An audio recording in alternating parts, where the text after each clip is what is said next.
PSA just increased their prices to grade cards. All right, guys, let's talk about it. It's been a while since I've done a video. I know, long time. But we're gonna talk about this grading update through PSA. As many of you likely know, or if you don't know, I'm gonna share with you, PSA just increased their prices. Service and pricing update. Changes to PSA scope of services for trading cards and tickets are in effect as of Friday, January 17th, so this past weekend. Please read on for a detailed summary of the update as we look further your PSA experience in the next year. So this is going to be essentially what the new prices are for each service level. The real focus that I'm looking at here is value bulk, which is essentially what the majority of cards are being submitted at. Previous to this change, it was $18.99 per card, now $19.99 per card. Those who are submitting a lot of the TCG stuff, this actually I think went up $2, maybe $3. It was sub $15 per card, now it's up to like $16.99. So that's probably the biggest brunt. The rest of these, I'm not really seeing that much of a difference. I can't remember, Value Plus was $34.99. Regardless, not really as impactful for the larger services because those typically do have specials and the specials are low volume, and that's usually whenever I typically use those services. But value bulk is, and also TCG is going to be the big one. What is the impetus that is driving this? So one of the big things that happened recently, and one of the big impetuses that's driving this is a new partnership between PSA and GameStop.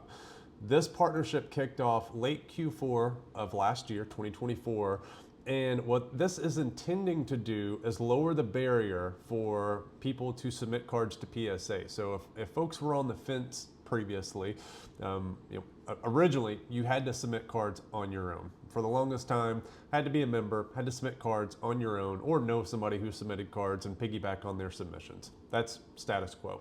Well, up until the pandemic, we then started to see some bulk submitting services being offered. But as you all likely know, many of those went under mainly due to some shady partnerships that PSA had entrusted with, again, shady businesses who took submitters' money, gambled with them in crypto, and lost a lot of money. And that created a sour taste in the mouths of some of these collectors who are using these bulk submitters. So now bulk submission, no good. Not many people are trusting them. I mean, people will still trust them and use them, but it's just not as in vogue. What this partnership allows PSA is it allows for that aggregate bulk submission to occur from those who are on the fence, don't like the idea of submitting their cards through the mail, but it puts a more legitimized face behind that service in terms of aggregating submissions. And it allows for them to really pass on the responsibility to GameStop. So it's a much more trustworthy resource. So as we look at this, they do take in grading submissions for TCG at $15.99 per card. And then basically all sports cards are at $19.99 per card.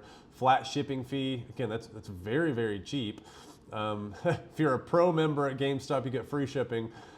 This is actually really cheap. So they're only charging you basically $5 for your entire order to ship it there, and that may be return shipping. Regardless, that's cheaper than if I submitted things on my own in terms of the shipping fees. So a lot of people are using this, and if you start looking at some of the returns from some of the folks who are using this service, I'm just going to quickly go to a couple of the threads and take a look at this. Some of these are reporting that returns are coming back in as little as 17 business days. Now that's second week of January. I mean, some of these guys are getting their orders back way faster than had you submitted on your own, and it's making many people question, is this really something that's jumping the line of a normal submission? So at the end of the day, PSA is getting a lot of business from this partnership, and as a result, they are starting to slow down noticeably. So if we jump back here, in the original email, it does say that the research and ID section of the PSA grading department is really getting overloaded with a lot of packages right now. So they're pulling resources away from other chains in the operations, grading, assembly, etc., to manage the influx of orders that they've received. And as a result, they're trying to use price as a lever to pull to slow that demand. $1, in my mind, is not really going to slow that demand all that much, but PSA is in fact slowing down, and in my opinion, it is because of this partnership with GameStop. Now, as we go through here and look at some of the feedback, there's a couple pieces that I would really like to focus on, because there's been a lot of backlash, at least from some of the avenues and places that I like to read just to gauge people's thoughts. But at the end of the day, I don't really know what you expect from PSA whenever this happens. I mean, price is the ultimate lever to really slow demand, but many folks have what I would call unrealistic expectations in terms of how PSA should manage situations like this. So they have new partnerships with GameStop, business begins booming, all of a sudden they can't really handle all the orders that they're getting. They don't want this to turn into another pandemic situation where we have not only months of backlogs, but we have year plus waits, 18 months in some instances of backlogs. We don't want that to happen. So let's just go ahead and slowly increase the prices. Perhaps that'll siphon off a little bit of the demand, get them to catch up, and we'll see what happens. So just reading some of the feedback from some folks, just some people are complaining, and other folks are saying, well, what do you think that PSA should do? Well, this example, someone states, expand, meet the demand. So most people keep thinking that PSA should just keep expanding, as if they haven't already done that. And I think what this really highlights is it is so difficult to appease the typical collector today. It's almost if they really don't have a full grasp or understanding of how much PSA has actually expanded already. And in fact, I have that data to pull up, as does everybody. We can see just how much PSA has expanded. So as we look at the historical trends on gem rate, going back to, what is that, March of 2021, all the way up until current state, PSA's capacity has essentially more than doubled. We are now on pace for 14.3 million cards graded annually, which is just absolutely insane. Absolutely insane. If you look at the last couple of months, the record grading month right before the holiday season was October. They graded 1.4 million cards in October.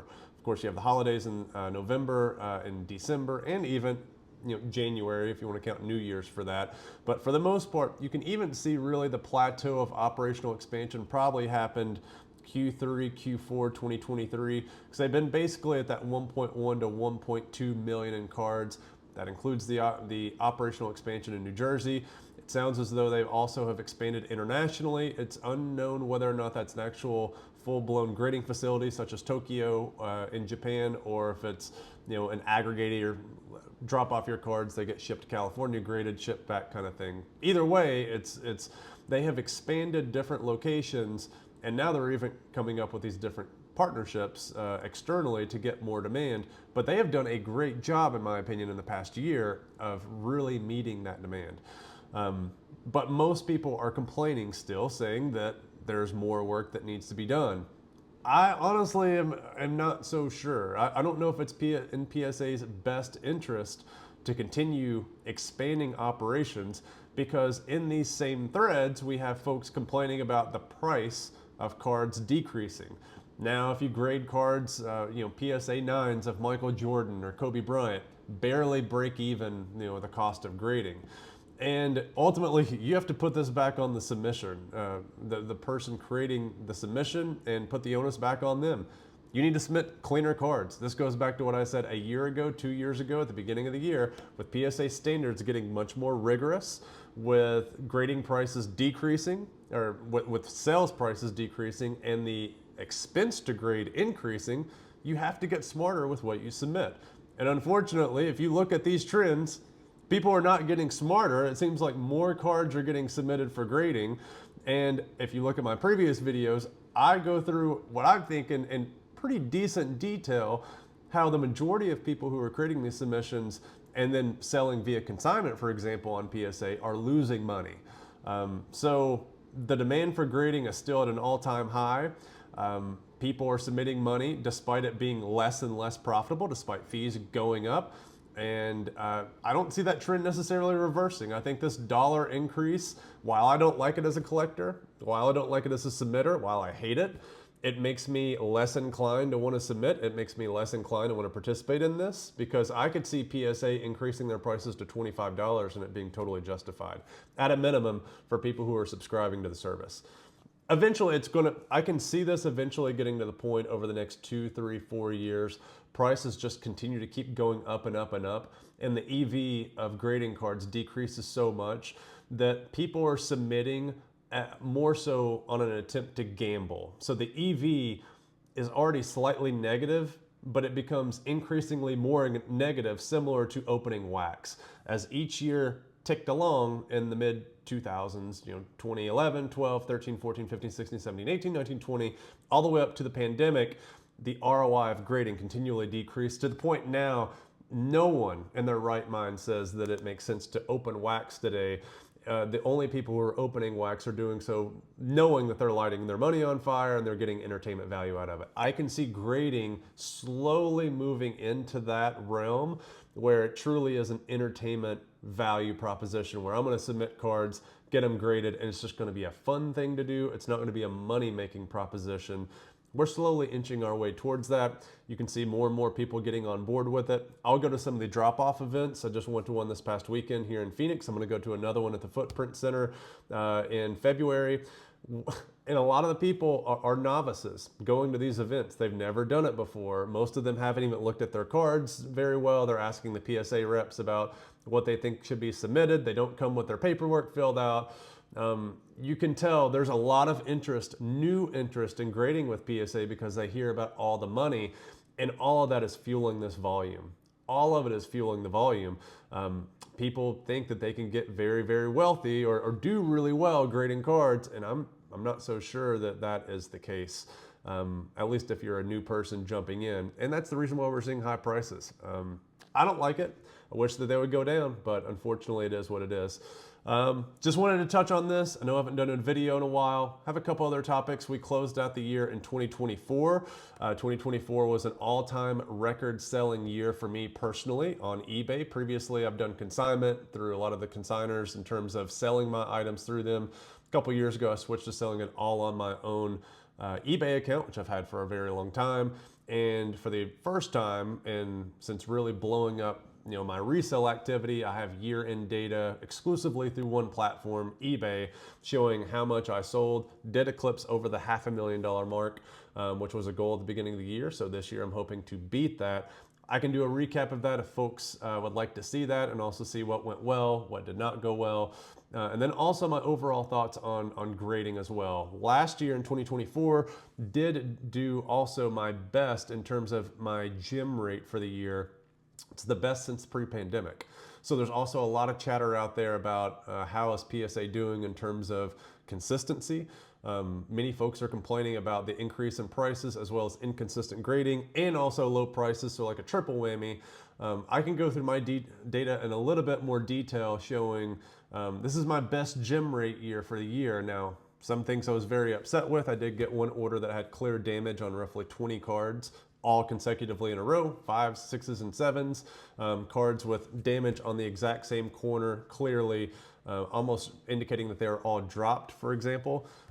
Unfortunately, that was a very bad order for me, but it was one of a many that stood out that way. Most of them did come back pretty consistent. So I can go through that in a little bit more detail as well. But again, just want to talk about the increase in prices. Unfortunately, PSA is making all the money in 2025. This makes it tough. All right, see you guys next time.